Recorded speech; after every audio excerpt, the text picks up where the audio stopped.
as the last messenger of God, your child can't come. That's selfish.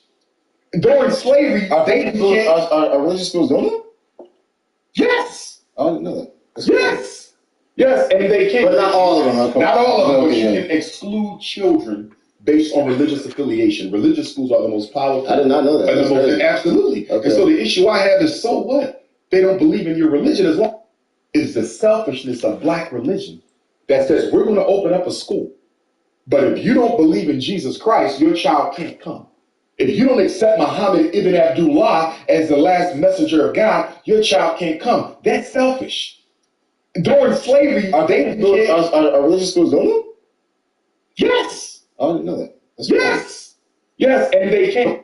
It's the selfishness of black religion that says we're going to open up a school. But if you don't believe in Jesus Christ, your child can't come. If you don't accept Muhammad ibn Abdullah as the last messenger of God, your child can't come. That's selfish.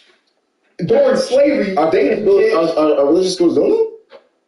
Yes. I didn't know that. Yes. Yes, and they can't. But not all of them. Okay. Not all of them, but you can exclude children based on religious affiliation. Religious schools are the most powerful. I did not know that. Absolutely. Okay. And so the issue I have is, so what? They don't believe in your religion as long as they respect it. Let them come and get that education. Imagine if we was on a plantation and Queen Mother Harriet Tubman showed up and said, wait, if you're not Christian, you ain't coming on my Underground Railroad. There was Muslims who was enslaved. You understand? There was African traditionalists who was enslaved. Harriet Tubman didn't say that. She fought for black people. We cannot let the religion supersede the racial agenda, which I think is one of our weaknesses as a people. We're the only people who put religion in front of the race. God made you black. You chose Christianity. God chose you to be an African. The only thing you belong to that you cannot choose. There's Christians who stop being Christian every day. There's Muslims who stop being Muslim every day. There's Jehovah's Witnesses who stop being Jehovah's Witnesses every day. There's Methodists and Episcopalians who stop being Methodists and Episcopalian every day. But guess what you can never change? Being black. Being black. And who made you black? God. So what is more divine? The religion or the race? It's the race. I'm older than Jesus. I'm older than Muhammad. I'm older than Abraham. I'm older than Noah. When I existed, they wasn't even born. I'm older than every person you can name in either one of them books. So why would you dare limit me to that? I respect them all. But don't you dare tell me that my spirituality begins with that. My people were worshiping God before Jesus' grandmother was born. How dare you limit me to a religion? I respect your right to do that. The point that I'm getting at, why are religions so chauvinistic and dictatorial with how people establish their relationship with supreme consciousness? You understand me? Give people the right to build their relationship with God. And my issue with religion is sometimes it can become so constraining that it suffocates the spiritual life out of the person seeking the salvation. Man, so you take the issue ain't religion. Yeah. But have some flexibility in there, because every religious denomination was born of a what? A protest of the pre-existing standard way of worshiping God. Every denomination grew out of a what? Protest of the previous denomination. So if we know religion has this history of evolving because people said, this ain't the only way to do it. This ain't the only way to do it. This ain't the only way to do it. Why don't we allow a little bit of room up there? And if nothing else, allow a safe space for race and culture within the religion. Man, so you're touching on a lot right now, and it's I'm trying to figure out where to go because, okay, for starters, I'm not gonna lie to you right now. I'm a little like I'm struggling with some thoughts because on one end, there's the fact that as a church leader right now, I may not necessarily have the resources to be excellent everywhere. Understood. You see what I'm saying? Like we have resources. Let's say we have resources. I can't be at an A+ in every department. Education, finance. I'm an entrepreneur as well. I understand that in order to be excellent, there's a need for some degree of focus, right? So then, let's say if I'm a church leader and I can empower my members to then be excellent in those areas, and there's that side of it, right? And then there is the blatant view of the church can do more. But I think even as a church, I'm not gonna lie, I'm still a little confused as to this because Is it realistic to expect the church to open a bank, to start a bank, to be excellent in the education system, and to be excellent with socio-political issues as well? I don't know if that's doable. You know, and let me push back on right on that point of the economics. Okay. Philadelphia leads the nation in gentrification. More black people are being put on the street out of their homes in Philadelphia than anywhere in the country. Philadelphia also has some of the largest megachurches in the country. Guess where the money that those megachurches take from poor black people? Guess who's holding it for them? The white banks of Philadelphia. Guess who's giving these white racist developers the loan money they need to come into a North Philadelphia, a Southwest Philadelphia, and transform an urban ghetto into a white paradise for millionaires? Guess who they're getting the money from? The same white bank that these mega churches are holding their money in. What is the point you're making? The point that I'm making, this is how hypocritical the black church is. The money that these white banks are loaning to these white developers to transform slums into private gated communities is being paid for by the black church. Your white Jesus money, your black Jesus money is being taken by your pastor, put in a white bank, and a white bank is taking your black Jesus dollar and giving it to racist white men to build you and push you out of your neighborhood. If that is not a contradiction, what is? You're telling me grandma been donating to the church fund for 50 years.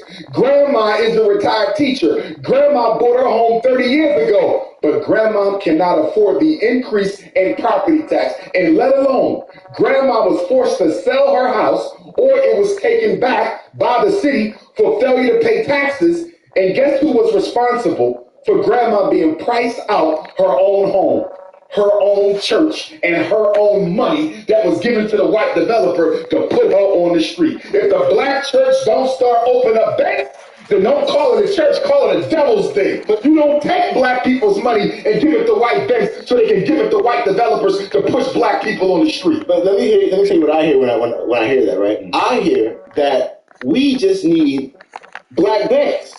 You know, or like you still say, oh, we need, and with that specific example, right? Because let's say, but there's few larger deposits made in black America than the church. So when you say black banks, who should be building them? The people most likely to handle big amounts of money.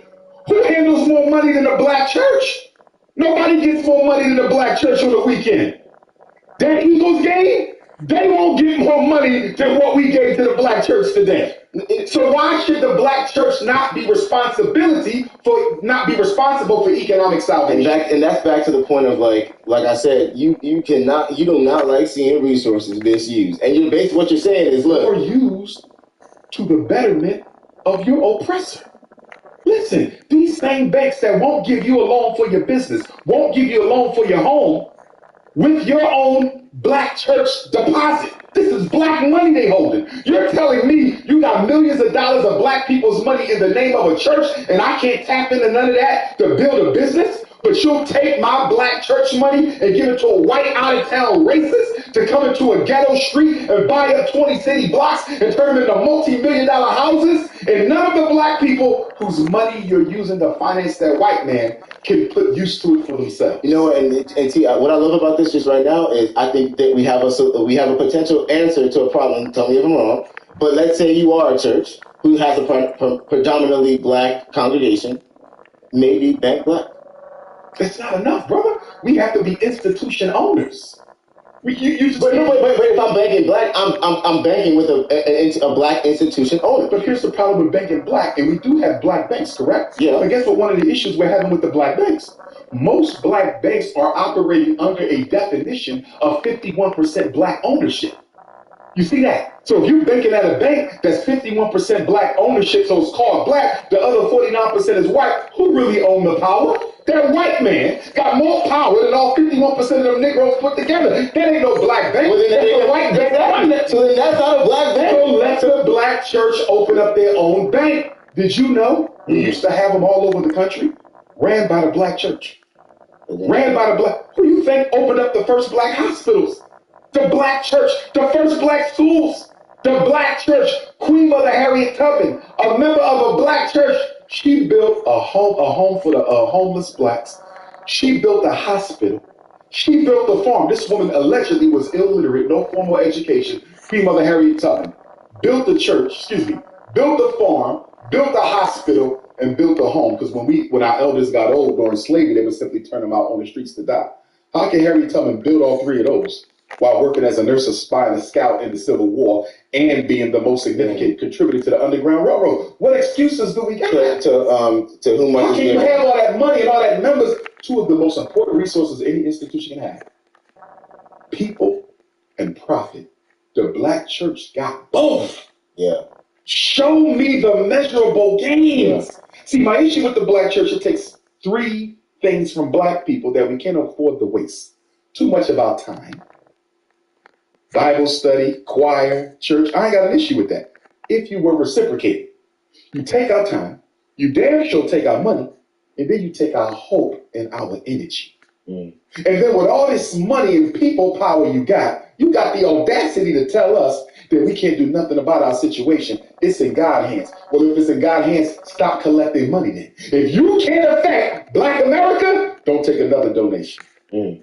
Make up your mind. You're going to weaponize that money to save us, because the white man is damn sure using those bank deposits, those black church bank deposits. They damn sure weaponizing our own money against us in the gentrification war. You know what? Honestly, I think what you, I hear you, and I think like when it really, what did Dr. King say?